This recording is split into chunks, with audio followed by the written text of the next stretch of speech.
Hello and welcome to another episode of I Demand a Homestead. My name is Amanda and today we are doing part 2 of our Elderflower wine series here. So if you want to check out that first video, I will put a link in the description. So that's basically where you have an elderberry bush, but you actually gather the flowers from the elderberry bush and use the flowers to actually create a flavored syrup, which you then ferment into elderflower wine, which has got this beautiful kind of floral essence to it. And I always love making sure that I save some of the flowers and use it for some elderflower wine.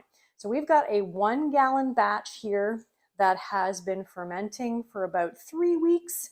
And we are ready. First of all, what we're going to do is we're going to rack it into or siphon it into a clean 1 gallon container. Okay, so this has been clean and sterilized 1 gallon container. That's super important. All your equipment needs to be sterilized whenever you're doing any kind of wine fermentation. All right, so that's the first thing we're going to do. Okay, so we'll take the lid off and we'll have a look at our beautiful, it's actually really clear already wine. It looks and it smells lovely. So I have got a sterilized hose here, siphoning hose, and I am going to basically create a suction and fill this hose with wine.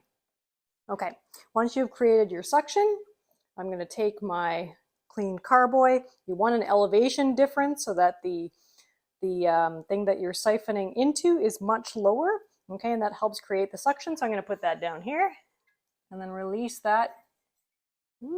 Is now siphoning down into that 1 gallon container by my feet. So we're going to keep filling that up. We're going to make sure that we try not to get any of the sediment that's on the bottom here. Okay, so here is our racked or siphoned elderflower wine, and you can see we've got just the right amount. It's coming up to the neck of this bottle, which is what we want, because we don't want, at this point the fermentation's done, so you don't want any kind of extra exposure to oxygen, because that can kind of wreck some of the flavors of the wine. So what we're going to do at this point is we're going to put like a little bit of a bung on here and an airlock that's got liquid inside. Okay, this can be your sterile potassium metabisulfite or other sterile liquid, or it can just be water. And now we're going to leave this to further clarify for another 4 weeks until it's at least 6 weeks, maybe 7 weeks. All right, through the miracle of video, we are now back. It has been probably about 4.5 weeks because I kind of ran out of time to get this done. But while it's in here, it's not oxidizing, so it's perfectly safe to leave this a little bit longer in here. But now we are ready to bottle our elderflower wine. All right, so we have got our sterilized wine bottles, very, very important, okay? We're probably going to get about 4 or 5, hopefully 5 bottles of wine out of this 1 gallon batch. We should get 5. All right, so then I also have my sterilized kind of siphon tubing, and then I have a special bottling wand, and it's got a little plunger on here that when it depresses, it's a little bit broken, still works though, it allows the wine to flow. All right, so as soon as it kind of drops down, it stops the wine from flowing, so I can switch bottles. So I'm going to attach this to one end of my siphon tubing. Okay, so the first thing I'm going to do is create that suction in here. And then I'm going to transfer it down into the bottle with the cat. Depress the wand, and the cat's going to watch and sniff. Hi, Hudson.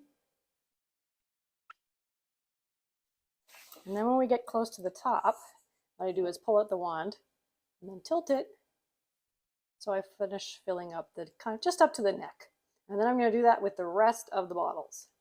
All right, now for the finishing touch, we are going to put the cork in the bottle of wine. I'm going to use our corker over here.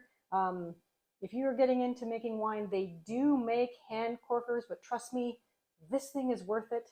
You might be able to pick up one secondhand, and it is definitely a good investment. So what you do is this depresses here, Okay, you get your bottle in place.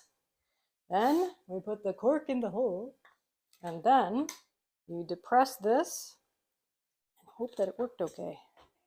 Push that down.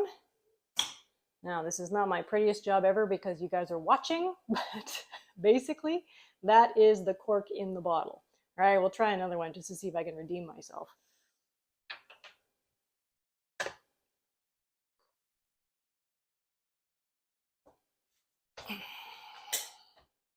Oh yeah, there we go. Ha! That is actually what it's supposed to look like. Might drink that other bottle first. All right, now we will do the rest of them.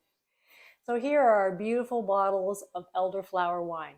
Now, for the absolute best part of making wine, as soon as you've got them all in the bottle, you gotta open one. All right, so let's do that. We're gonna do the one with the really funky, weird cork. We're gonna take that one out. Woohoo! Okay, there is our beautiful. Let's put more in that glass. What's wrong with us? Ah! And there is our beautiful elderflower wine. It's an unfiltered wine, so it's not going to be crystal clear. So this is kind of how it should look. But more importantly, how does it taste? I know you're asking yourself. Let's find out. There's almost a little bit of like tropical fruit to this, but there's also like floral tones there. It's really nice. It's different than a regular white wine, but really something I think you should think about trying. Really worth the effort. All right, everybody, if you enjoyed this episode as much as I did, please press the subscribe button, and we'll see you again on our next episode. All right, everybody, have a great day. Goodbye.